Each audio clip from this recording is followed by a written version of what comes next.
Саламатсыздарбы урматтуу жарандар. Бизге келген суроо кадастрдык план алуу үчүн канча каражат кетет деген экен. Бүгүнкү күндө кадастрдык план алуу үчүн болжолдоп айтсак 700 квадрат метрына, башкача айтканда 7 сотик дей турган болсок, 15 000 сомго чейин кетет. Болжол менен. Ал эми 700 квадрат метрден ашкан болсо, ар бир 100 квадрат метрина карата төлөм кошула берет. Эске алчу нерсе, бул жерде техникалык паспортты кошпогондо. Ал эми эмне үчүн болжолдуу түрдө айтып жатабыз? Себеп дегенде, бул кадастрдык план өзү бир канча кызматты камтыган бир пакеттен турат.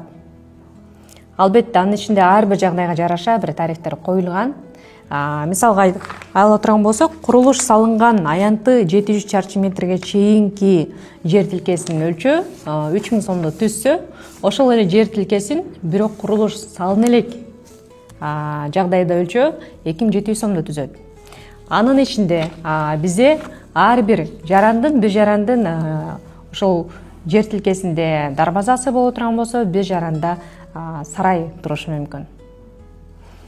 Ал ар бир жагдайга карата дагы бизде мамлекетте атайын тарифтер коюлган. Мисалга, бул сыяктуу тарифтер коюлган. Андыктан тагыраак билиш үчүн сиз ошол кыймылсыз мүлкүңүз жайгашкан райондо биздин жер агенттигинин филиалдарына барып тагыраак билсеңиз болот.